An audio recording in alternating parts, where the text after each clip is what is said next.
Da vi live, dere. Velkommen alle sammen. Welcome everyone.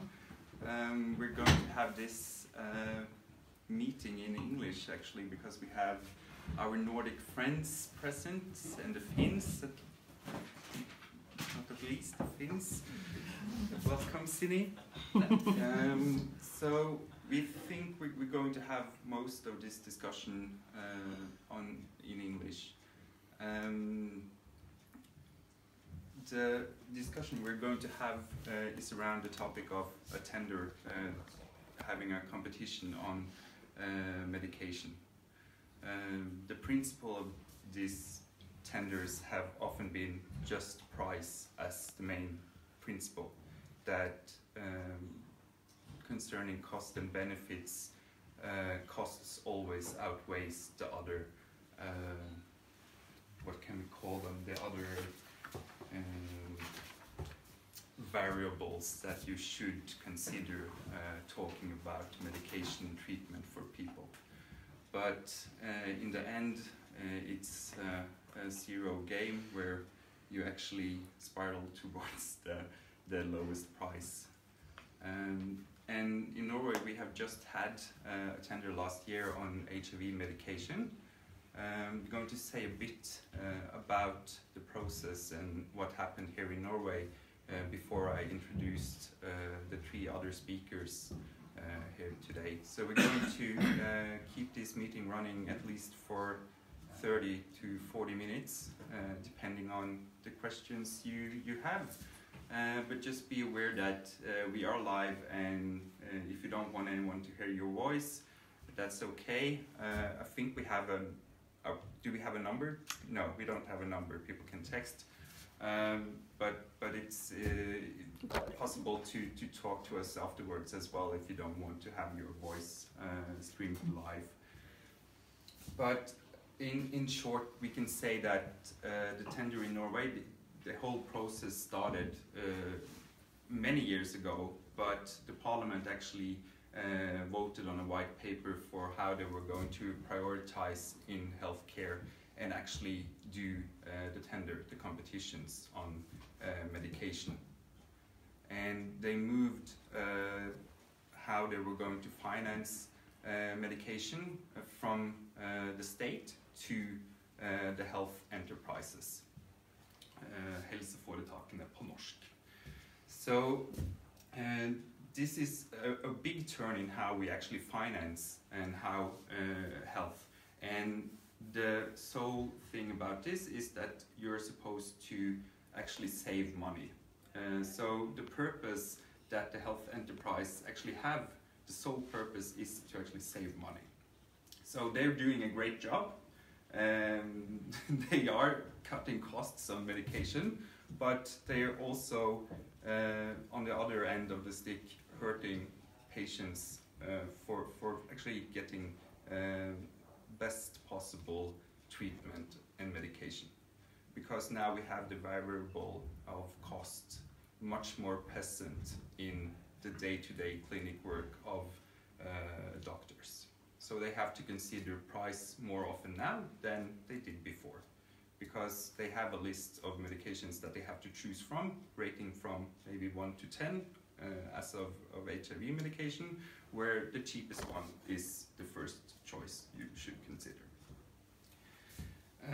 What also happened, and this is different from tender to tender on different diagnoses, but for HIV medication, they said that all treatment that would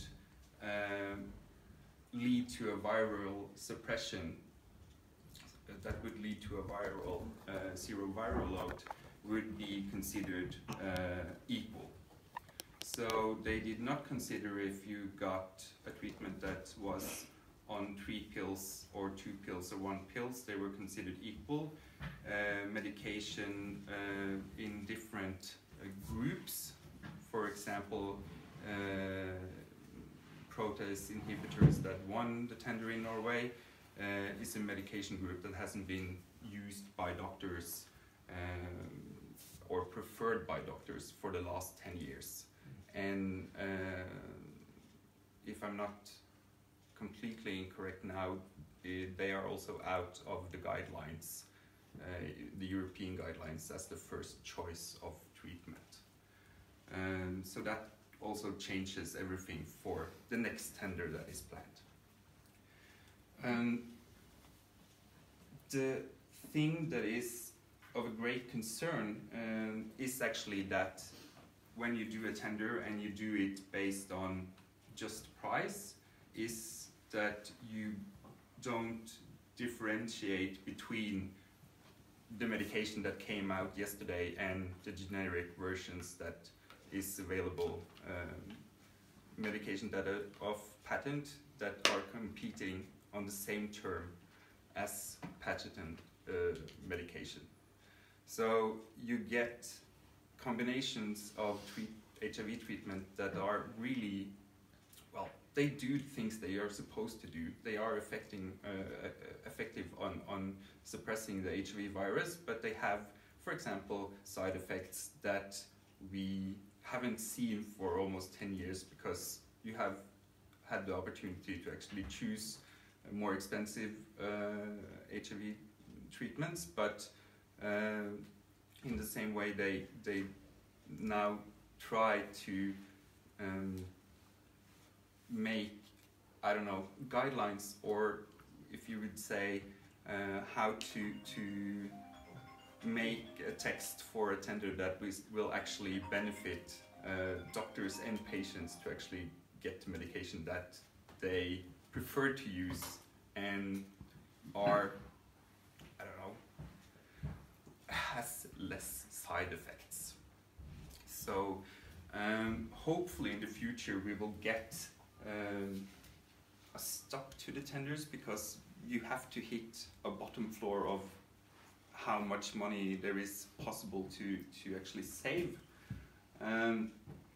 But what's also a concern here that is different from each country is that in Norway you have something called Beslutningsforum. So it's the directors from the 4 regional health enterprises that actually decide what medication are going to be available for patients in Norway. But what they consider here is why is this medication better than the ones already available on the market? So they consider how low is the price for the HIV treatment that are available today.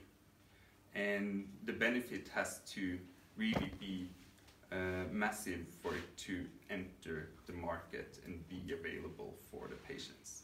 So this is a scare, because I think it stops actually our access to new medication, for example, new 2-component medication that I would think would be less toxic for the body, maybe give fewer side effects than we already have on those medications available.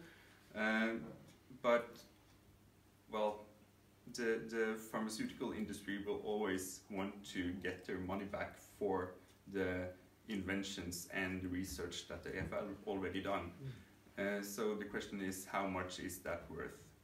And does it go on top of the medications that are already available? So I think in short, that's what I'm going to say, but this is from the point of being a patient organization, but and is on a higher systemic level, I guess. But on an individual level, you will see and hear the stories from people who are personally affected by the tender, that there is decisions that is taken that affects your treatment. So in Norway we have now had, since the tender was in effect, had approximately 600 people changing their medication to a cheaper one. So some have just like split up their treatment into 2 pills. So it's the same treatment, just from 1 to 2 pills for some there is like no problem whatsoever, they gladly do it. They can't see the benefit of having one pill rather than two, so for many people it's just doesn't matter. But changing from one group of medication to another, completely different one, that's problematic. So the one that won the tender in Norway this year is a protease inhibitor that hasn't been used widely for 10 years. And that's problematic if you're going to do this every year. Are you going to change the medication group for all patients all the time? And the doctors are split in this question, but most of them say we won't do it. We don't like to do it. We won't put our patients through this. So what we are left with, I think, is the ones who have actually poor knowledge about their HIV diagnosis and medication. Maybe you have poor language skills. And we have also seen that youth actually have been forced to change medication. And this is something that I don't think any doctor would see as ethically sustainable to actually do. If you have a young girl who is going to go to school and class trips and everything, and she has to manage 2 pills herself, maybe that's not the way to go, just to save someone. So the concern that is more technical concerning tenders in Norway is that the user involvement, the patient's involvement is going to be less this year. We have no direct patient organization involvement in the specialist group that are actually going to write the tender. This is because the health enterprise have actually decided they want to make their own model for user involvement, and we don't know what it is, we just know we aren't part of it. So we will hopefully, they have learned a lesson or two in the year that has passed, so hopefully they will listen to the advice we have given before, and it seems that they will actually make a text to the tender that will see to that we get a medication, a prioritized list of medication that will actually be preferred by the patient and the doctor. So that's the short story, and I'm not going to elaborate any more on that, but we have a couple of more speakers who I think will tell us an interesting story from both Sweden and Denmark, and also from another patient perspective here in Norway. So I would like to invite Farad Matsi Esfani, a representative from HIV Sweden. Sorry. Questions live over, perhaps questions to... Yes, may I ask a question? Oh, yeah, sure. Just before we carry on. we can we sum it up at the end, do you think? I just have one question. I read last year that the goal was to have only 40% changing to the cheaper generic medicine. That means that 60% should just continue on the medicines they have now. Is that correct? They talked about a percentage, but they didn't write it down on any paper. That it should be 60 to 40, because the doctors actually knew that it would be impossible without using too much resources to actually change everyone. So they have actually just asked people coming to their regular visit, as far as I know. But that was it. That was the thing they actually said they were supposed to do.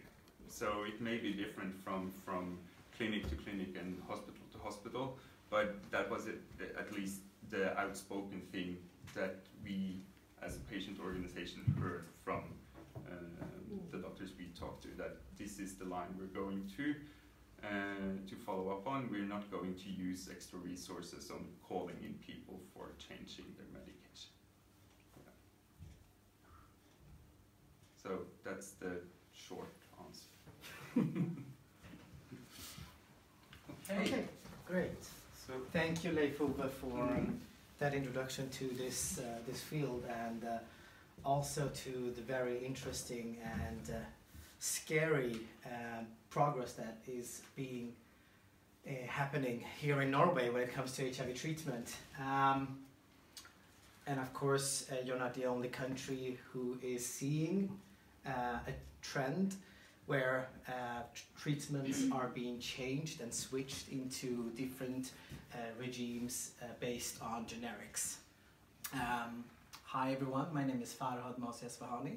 I work for HIV Sweden, and we don't have the same exact procedure as you have in Norway, but I'm going to tell you how we have stumbled on it, on this matter in Sweden. Next slide, please. So it all started with a phone call just before the summer. And you know, just before the summer, you really just want to go to your summer vacation, but the phone started ringing. It does that sometimes. So you have to pick it up. And we answered, and there was this one upset person saying, "My doctor is forcing me to change my treatment. I don't want to change my treatment, and he's forcing me. This must be illegal. Do something." So we called to the doctor, of course. We had to do some investigations. And the doctor told us, yes, we have new guidelines here at the hospital, so we are changing treatments for patients on a regular basis.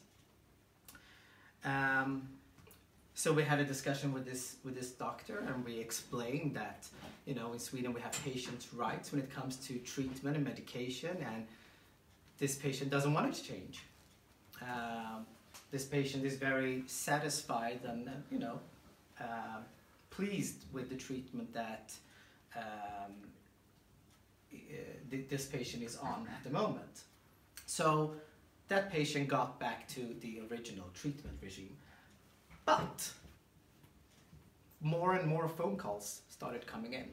So, and then we realized this wasn't just one patient or two, this was happening at all the big hospitals around Sweden that had HIV patients. So we started to asking around to all the hospitals, and what we realized is that the hospitals, they had decided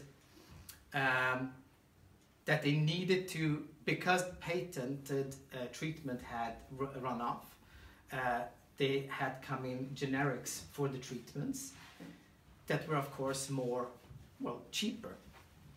So, you know, it started off by them telling us, well, it's not, you know, it's not different. It's from 1 pill to 2 pills. And that's not a worry, you know. You should take one in the morning, one in the evening. But for the patient, it's a different story. So, of course, this is about money. So the patented treatment is, of course, more expensive because the pharmaceutical company have put in a lot of ARVs, research and development, to develop that specific drug. And the generic just copies that, but they have to do it in their own way. So it's the same effective substance in it, but not all the help substances and everything else. So this creates a different chemical combination for that generic treatment. So, okay. So we found out that this was happening on a broader scale than we were initially thinking of. So just before Christmas, we got information from the reference group, the Swedish reference group for antiretroviral therapy, who they are the ones in Sweden who create recommendation and guidelines on HIV treatments. So we saw that they had also put it into their recommendation that the treatment should switch to generics, which is very, very alarming.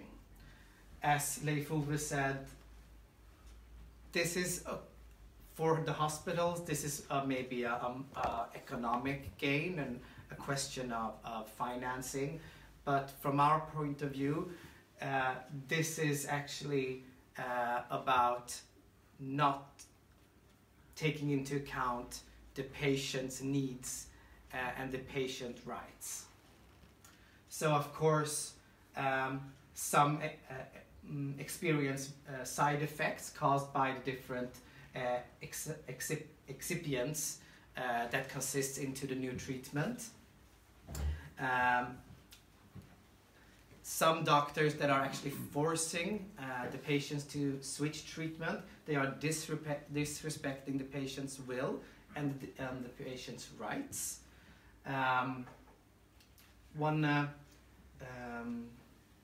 One patient that we were in contact with told us that I really don't want to switch to 2 or 3 pills a day because my family members don't know that I have HIV, and it's more difficult for me to hide my pills.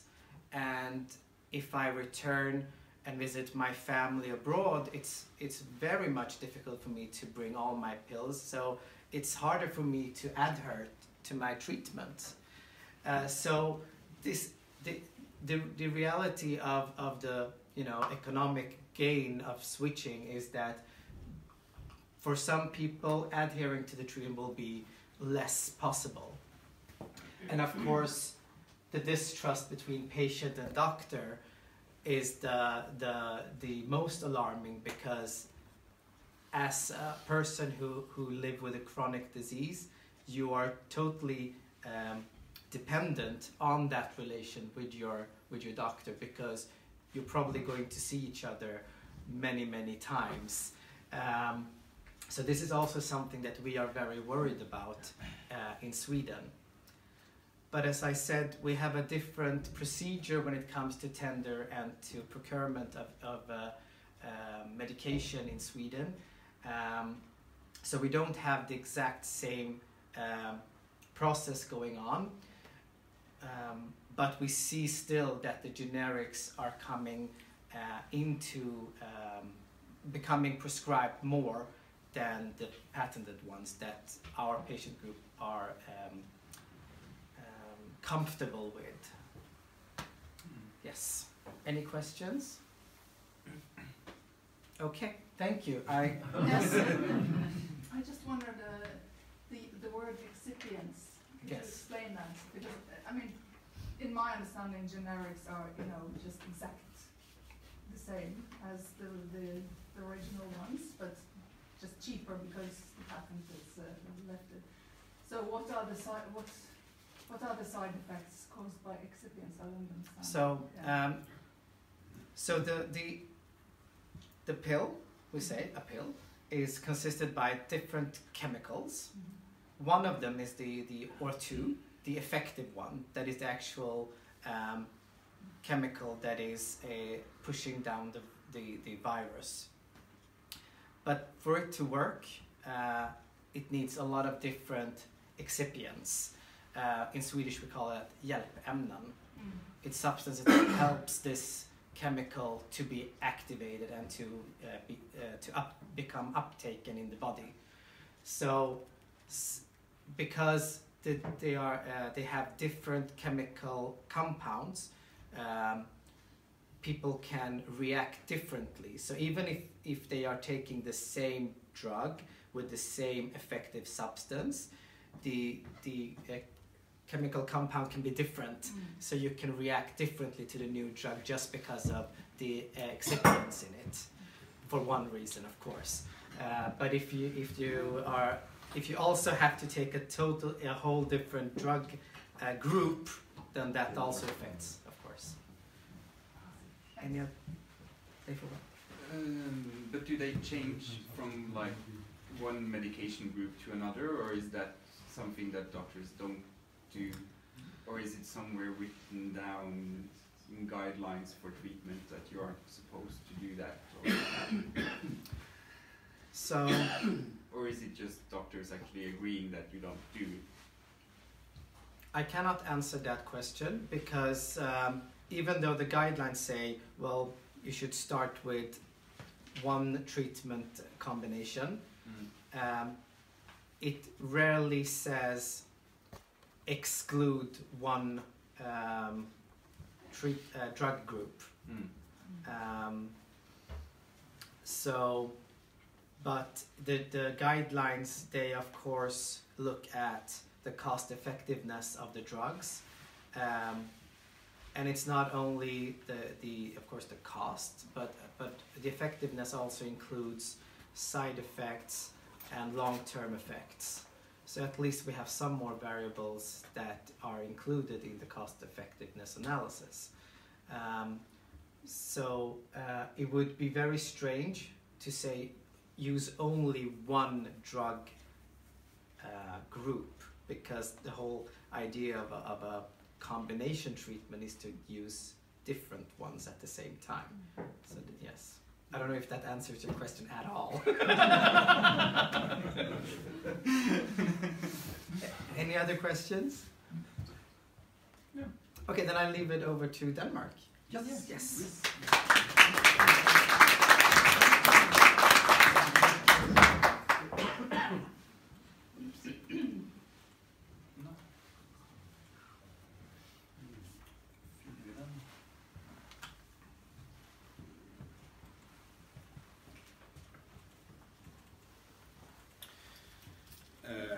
Well, I can just begin. My name is Jacob. I'm a representative from HIV Denmark.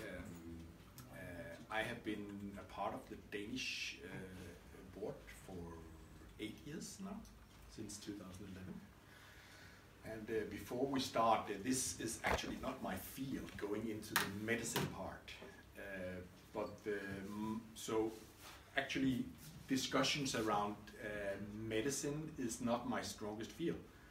But the structure around it and how we handle this crisis, and I will call it a crisis, is somehow much more my field. So if you have questions regarding specific medicines, we will invite a doctor next time.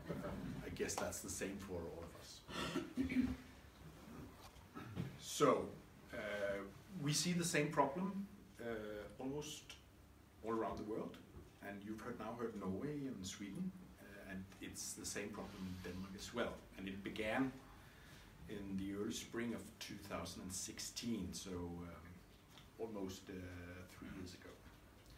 And money is power, but what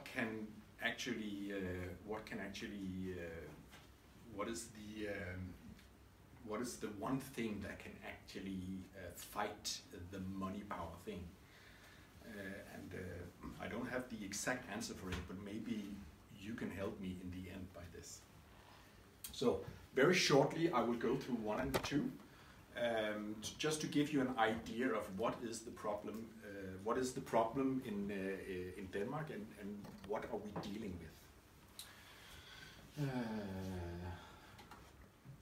Yeah, a lot of things. In Denmark, we have the Danish Medicine Council. So that's the overall council for which medication to be used by any patient in Denmark. The Medicine Council actually changed its structure 2 years ago when it was called the Council for Expensive Hospital Medicine, which is interesting, because they actually have the expensive and the medicine in the same name. So they changed that. And I hope you get my point. because somehow they knew, okay, so they were actually involved in the way they decide what kind of medicine is to be bought for the patients on all levels and all diseases. So that gave us as HIV Denmark and other patients' organizations the idea that they actually had power to decide which types of medicine was to be provided to the patients. So they changed the name, and now it's just the Danish Medicines Council, which is, yeah, well, it's more like, okay, well, cool. So do you have any power?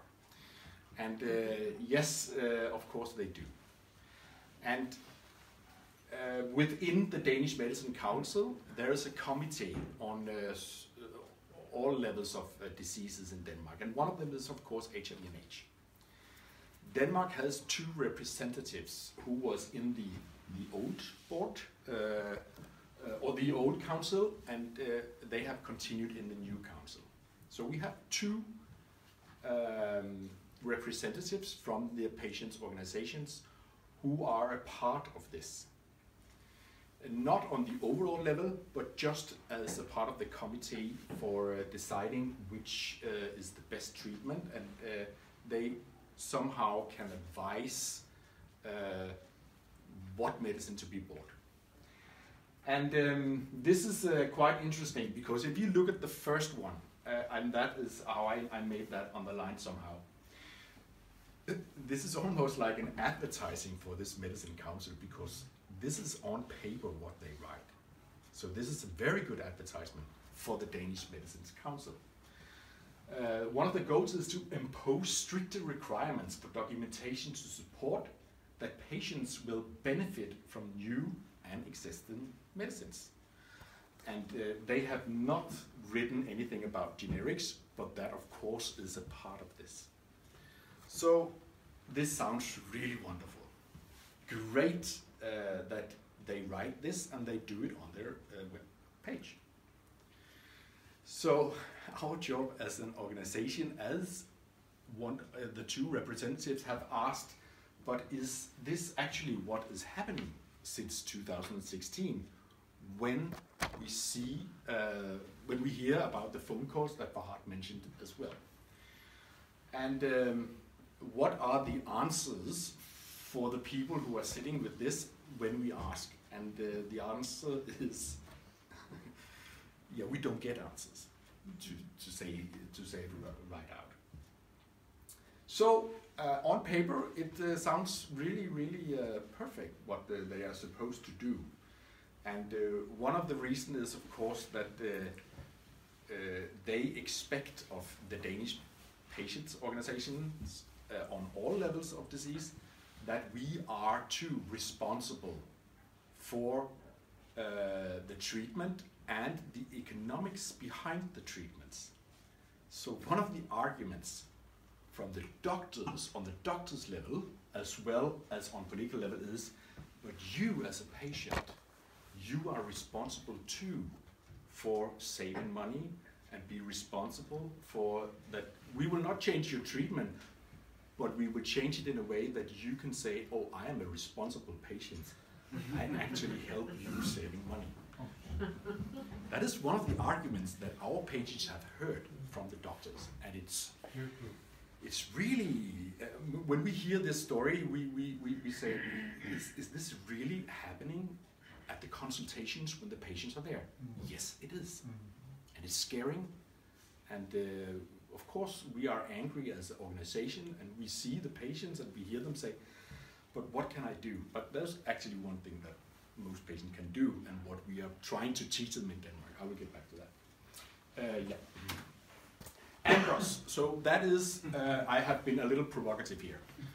The Buyers Club. We all have heard about the ACT movement in the United States back in the 80s.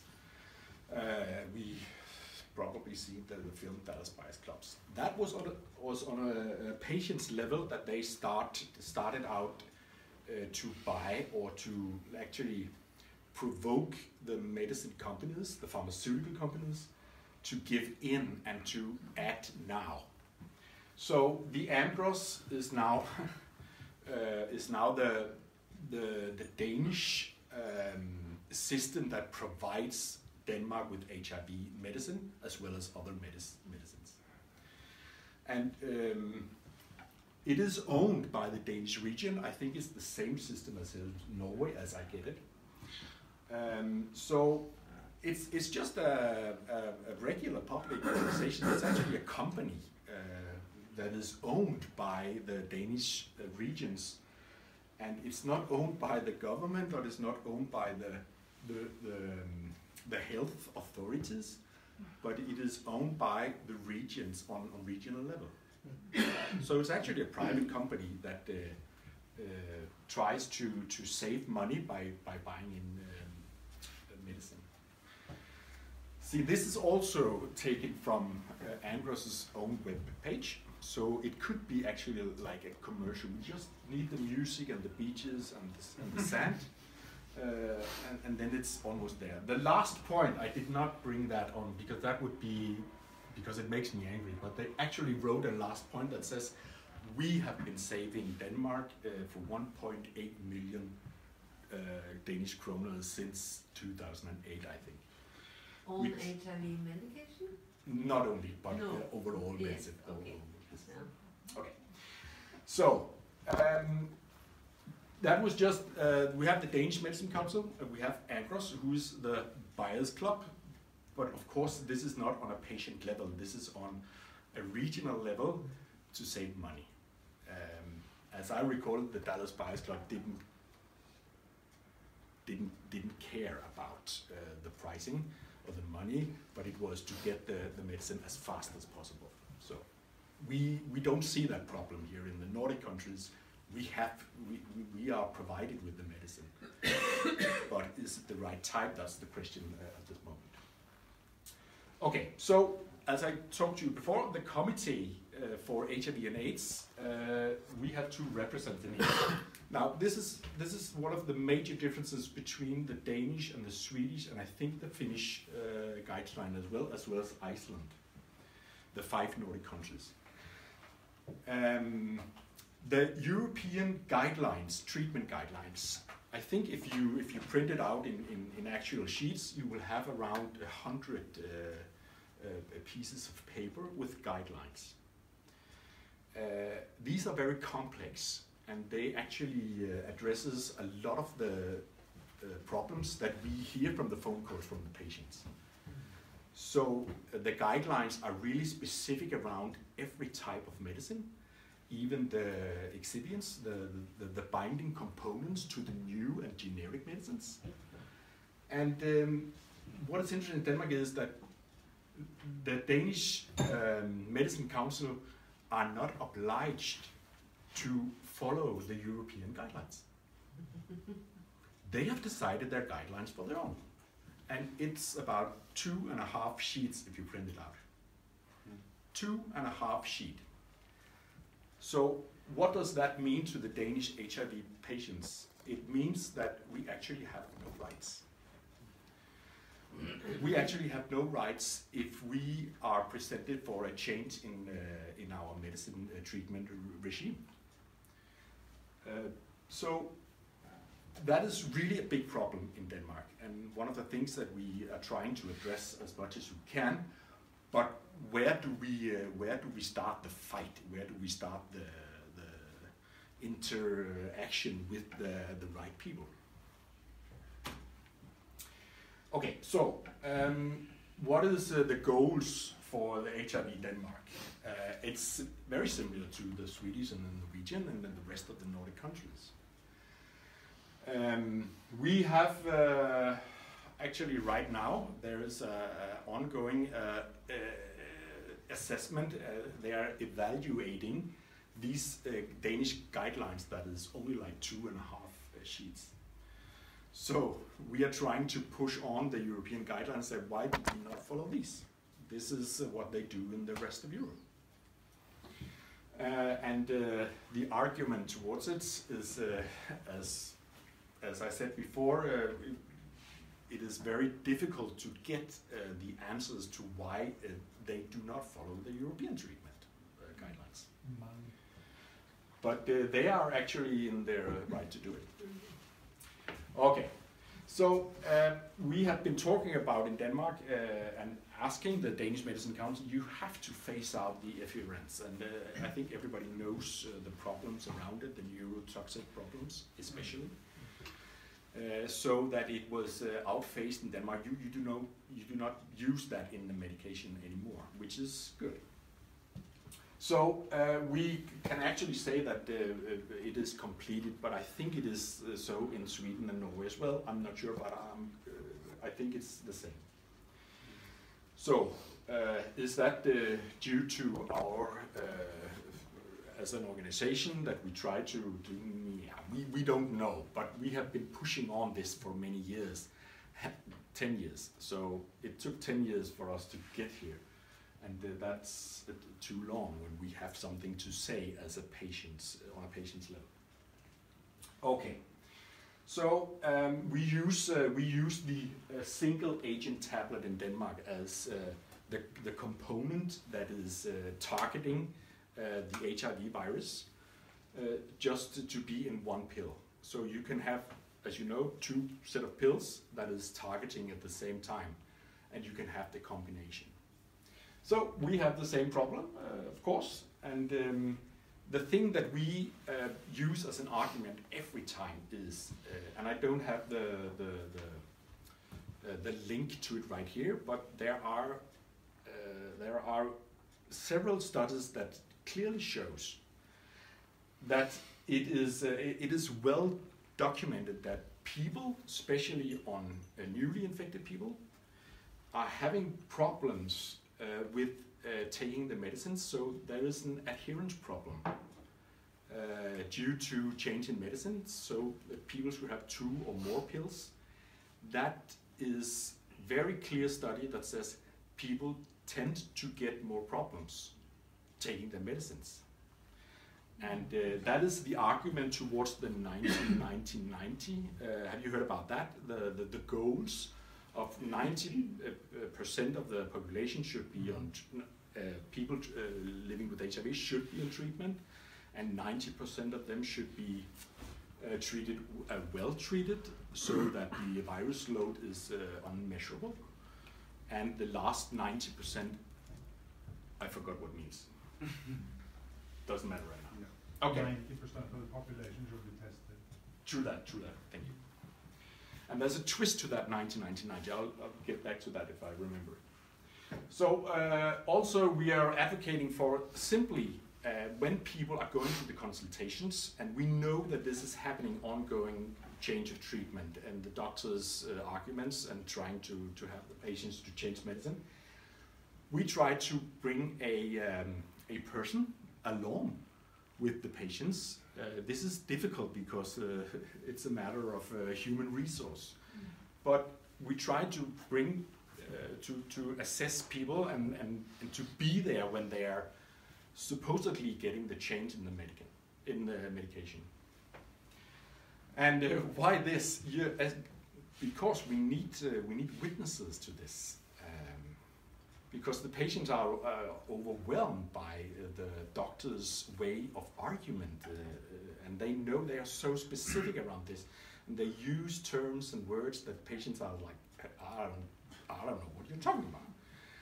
But they just, yes, okay, yeah, I listen, and you are authority, so I believe you. So we try as much as we can, especially around people living with HIV who are, let's say, who are very, very affected by this and who are not capable themselves of having the discussion with the doctors or the nurses. And one of the things that you can actually say to people who are going to the consultation is, you can actually refuse to have a change in medicine. But what are the right things to say to the doctors? So we try to tell our patients, if you say this and this and this, and we're not asking you to lie, but we are asking you to be a counterpart to the argumentation from the doctors. Because when they hear you say this, they are not allowed to change medicine. And this has nothing to do with the treatment guidelines. This has not something to do with the patient's rights. So when I say we do not have any rights because of the guidelines that are almost non-existing in Denmark, we actually have other patients' rights. So this is a really important part of how to deal with this issue. Okay, so what is happening? And I've mentioned some of the things right now, and just take a few points of this as you can see it. The most interesting is actually the last one. The generics on the specific medication called Precista is outdated now. The patents are outdated. So we know for a fact now that they will begin change in the medicine treatment regimes as of July 2019. That's 4 and 5 months from now. So we have some time to try and be prepared for this. So we know that the new generics on it is on its way. Yeah.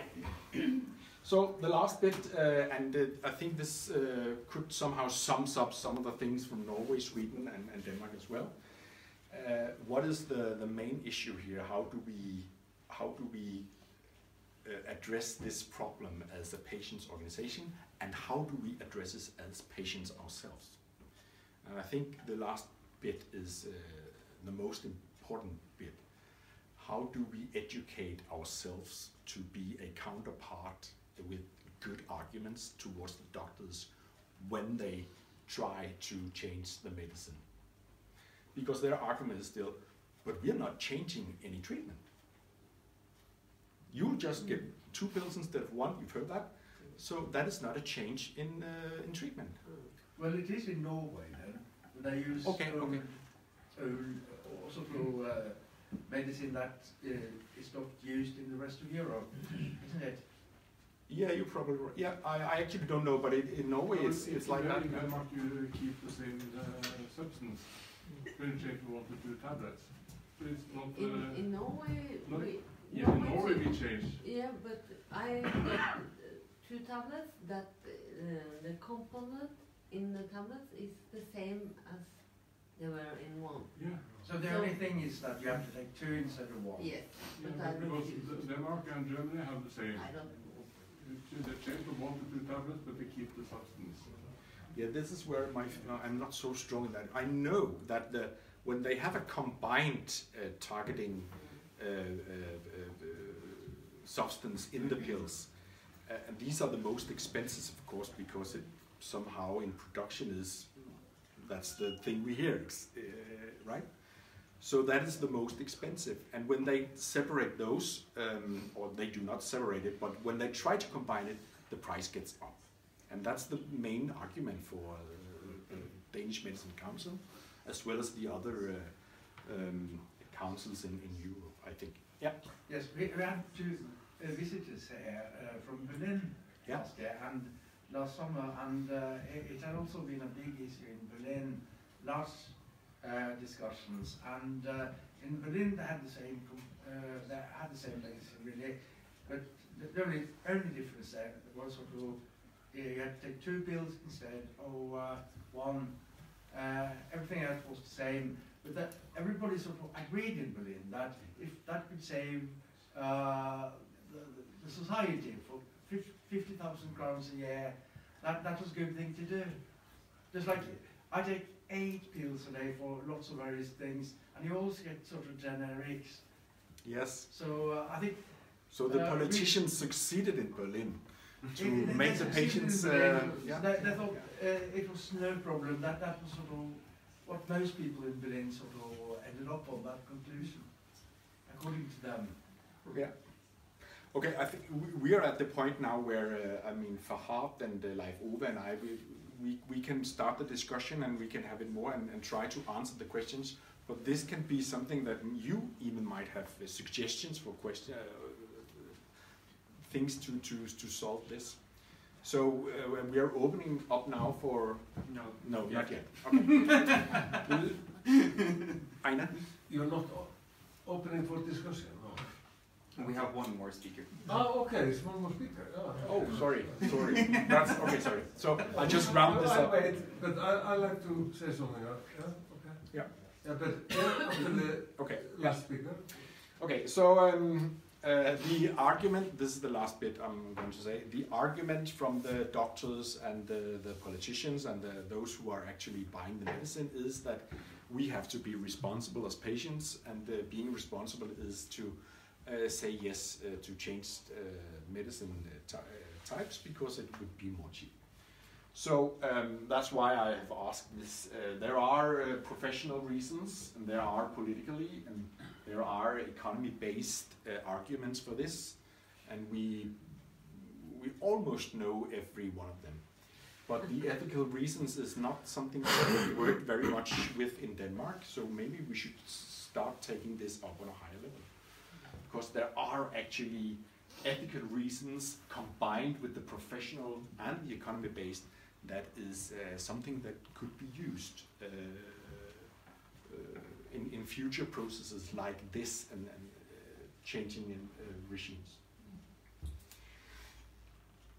Yeah, I think that would be it.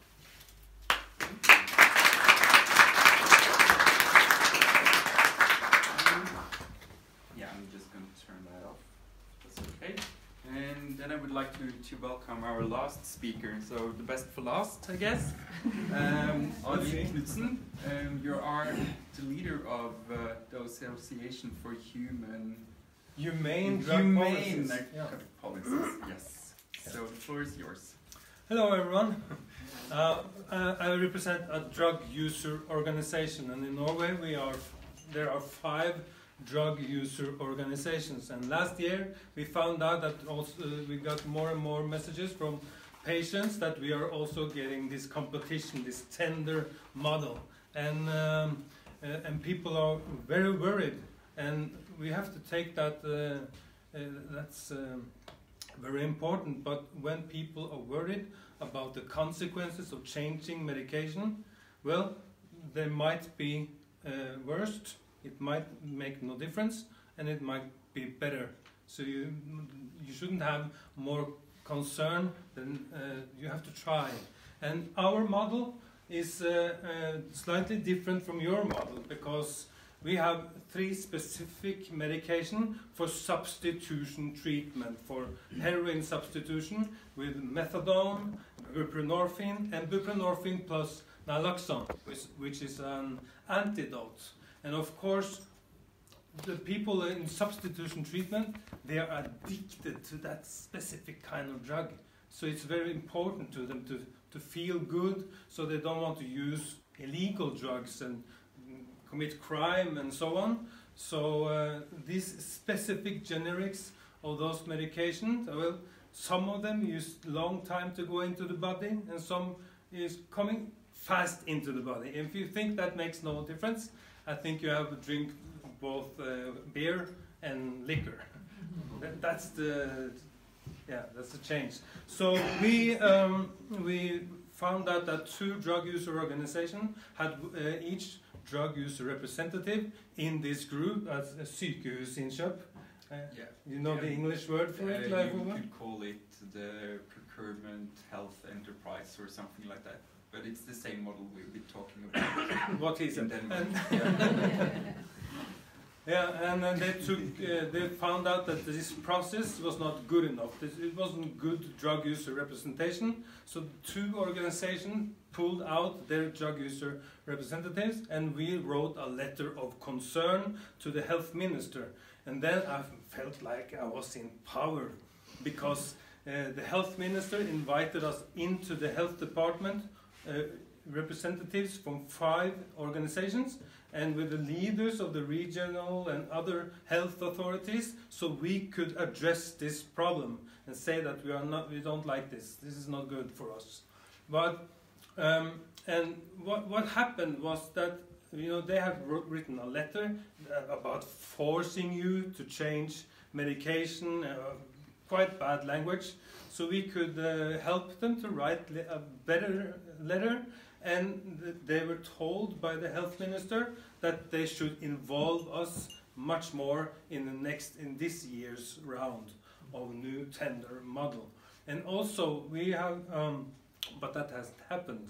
So, but I came here last year in a meeting like this, and I think it is so important to inform all people who are who this is about, that it is very important. So we did the same. We had a talk with Leif Ove, and in November we have this drug user day. We had this tradition that the Association for Humane Drug Policy has started in 2008. So every November we go into the parliament, and last year we were there with the Social Democrats, the biggest opposition party, and we said, please make an exception for HIV and for substitution treatment. And I think when the drug user organization came together in 2016 and said, stop criminalizing drug users, the health minister changed his opinion and went out and said we must stop criminalizing. And now we are into a drug policy reform. So I think we should work together, go into all the parties, into the parliament,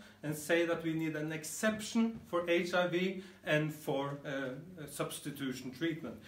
It's not many patients. So I think it's good model, good competition. It saves a lot of money for the country, but not for these patient groups. I don't think we should do that. So I hope we can cooperate with this later. In our model, we have just one medication for each, and we have this 70% that has to change. But where should, as we talked about, you talked about earlier, where should we address those percents? We have no idea. So this brings a lot of concern to us. It says in the government declaration that we shall have more access to more medications and freer choice. It said that for more than 1 year, and we are experiencing the opposite. But we are still positive because we shall get more slow-release morphines, and in 1 year we will also get heroin substitution treatment. You know, we give out heroin and so on. So. We are getting more humane drug policy, but we don't want this tender model for our patient group. Thank you. Thank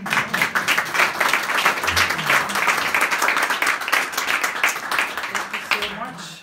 That was short and sweet, and, to the point, and that's good. So I guess there has come at least one question just now, and it's, can I switch hospitals if I'm not satisfied with the treatment I get at the hospital I'm currently using? And will it be covered for transport costs?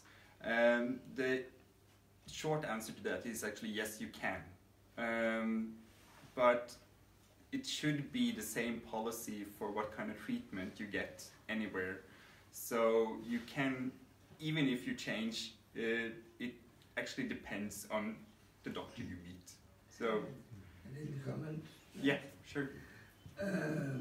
Let's say in Norway, you do not get your medicine in at least 3 of the main hospitals, in Aker, in Rikshospitalet, and in Hivmedisiner. They don't have the medication for you. I've been there doing a lot of experience. Yeah. Laying for a week with no medication. Rikshospitalet, which is one of our foremost hospitals, I was 1 floor above infectious disease. And they said, no, you must bring your own medication. And I said, well, I came in an ambulance. It was very hard for me to do it. Doesn't matter. 1 week with no medication. Same happened in Aker. Yeah. No medication. They do not want to pay for it. No. You have to bring it yourself.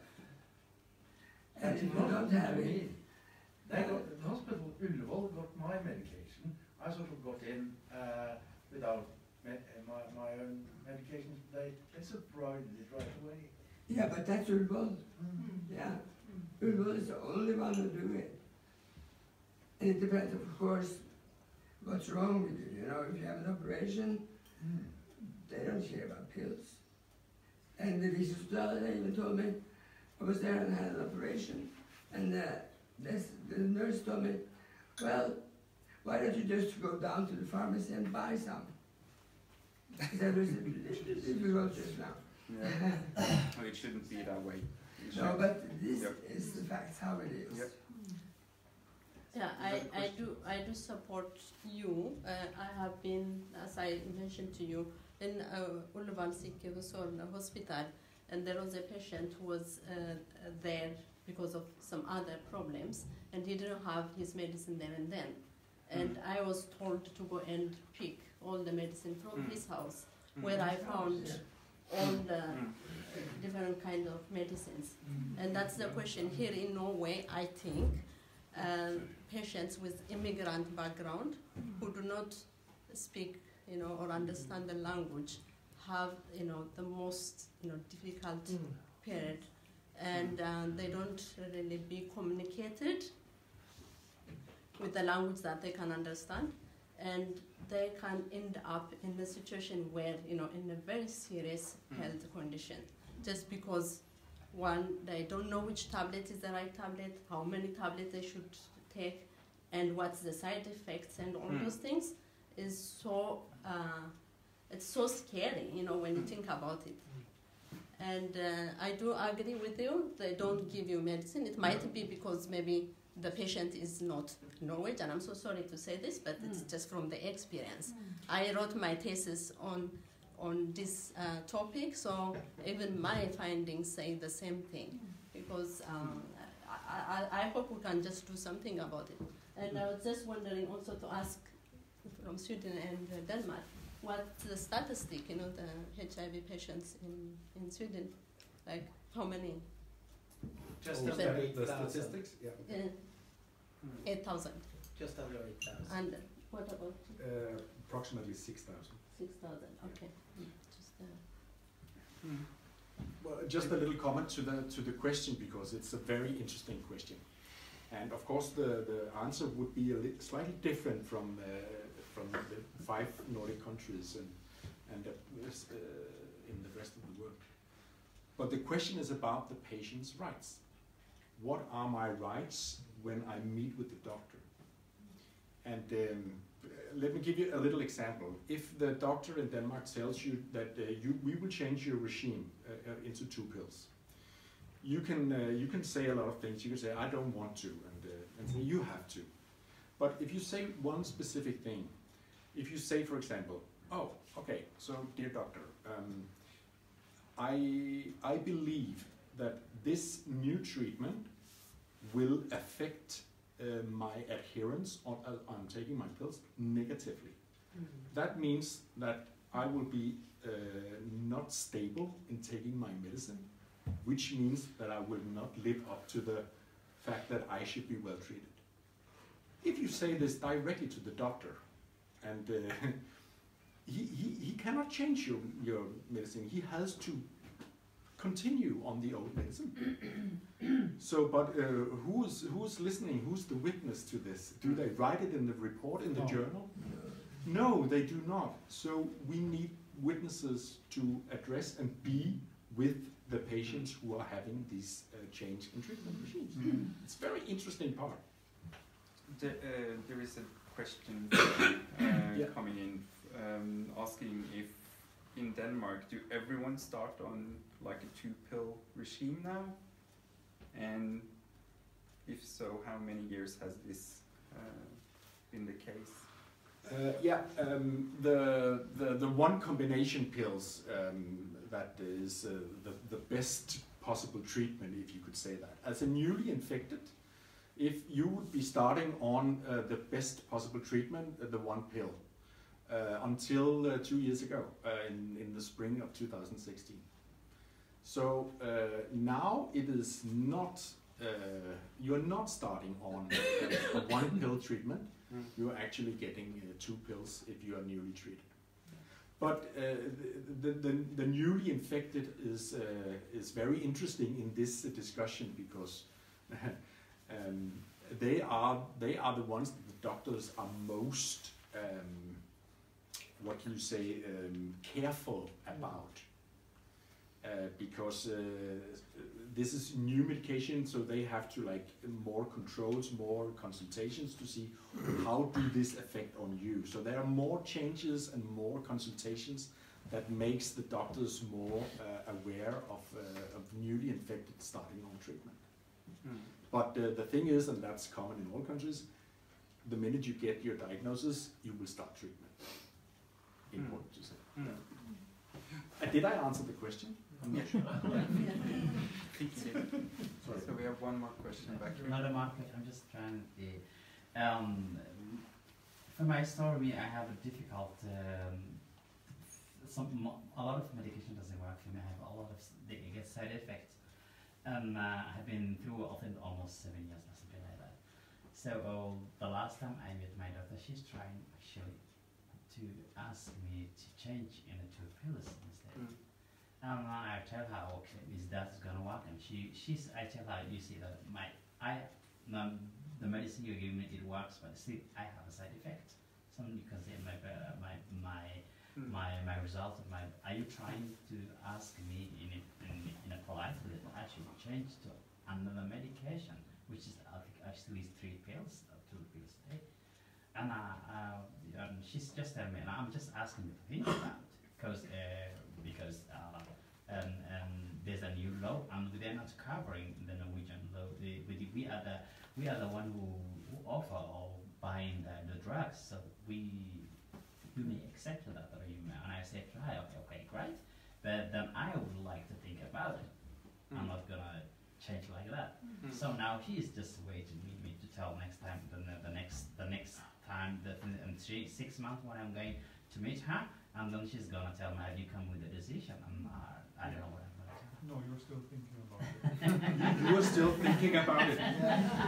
Keep that in mind. No, but this has been interesting, and it's seeing that, well, the same is happening in most of the Nordic countries, and it is a way that, yeah, they're going to save money, and this is the way they're doing it. We feel that the patient voice isn't being listened to at all, actually. There is one concern, and that's saving money, and it's the principle that has that is the heaviest in every discussion. So we need to do something about, I think, the issue of talking about like the ethical parts of it, and also what it will actually do for people living with chronic diseases. How often are we actually going to change? When is enough saved? When have we saved enough money? Because, well, you could go back to medications that were good 10 years ago to save even more. So you could go to a downward spiral, because now we're not listening to the doctors for what they actually prefer prescribing. We're not inside the guidelines in many countries. So there is something happening that we need to address, and as Arild said, doing it together and actually making alliances across diagnosis, across treatments, I think would actually gain us a lot, because it is the same concerns that are in every tender and also in every country. So I think we can actually do something together here and actually build on the knowledge that we have from the tenders we have already been through to actually say what works and what doesn't work. And in Norway, we don't know if this is working or not. We know how many patients have been asked to change and has done it, but we don't know how this has affected them. What we get is the tip of the iceberg here in HOE Norway. We get a lot of feedback from people saying that, well, I had side effects, I needed to change. Some say, well, I changed from 1 to 2 pills, it doesn't really matter. It's the same for me. So we get the different stories, but I think in the end it will show that we can't let money decide what kind of treatment we're going to have for the future. Because now we have done savings in the tens of millions, actually. So I don't know how much more we're going to save for the next year, but I think they should turn it around and say how can we actually get a treatment that doctors and patients actually want to use to a reasonable price. And I think the pharmaceutical companies will agree that that's the way to go. But here is a couple of questions. If you're going to argue on the tender, I won't have it. Then you can take it in the democratic parts of the organizations. I'm just going to say that my doctor, he said that I really ought not to change my medicine because of my heart conditions. So he sort of advised me to keep on the medication I have now. So actually, my doctor was on my side. And that's happening a lot. Like what we get is the stories where doctors don't actually listen to their patients and don't consider. I don't think they are an advocate for their patient. They're following a lead where they're actually supposed to save money instead of listening to the patient. Yes. But Einar, did you have a question? Yes, I have. We have to start and wrap No up. question. It's not really a question. My name is Einar. I come from Eidsavi, Iceland. Thank you for the presentation. Leif Uwe, Jacob, and Farhad, and Arne from the Happy Heroin Group. Can I say that? Yeah, it was very interesting. I would like to change over to skandinaviska. Og ég saknar að vi inte säger våra namn, var vi kommer ifrån, och jag vet att Nonni och Sini, de förstår skandinaviska. Och jag saknar att vi inte pratar skandinaviska. Jag saknar att inte höra vackra finska brytningen, norska brytningen, svenska och danska. Jag tycker vi ska göra mer av det att prata våra skandinaviska språket. Det gör det mera varmt. Vi behöver inte prata engelska på sådana kvällar som är. Nej, vi behöver inte. Jag kan säga det, möjligt.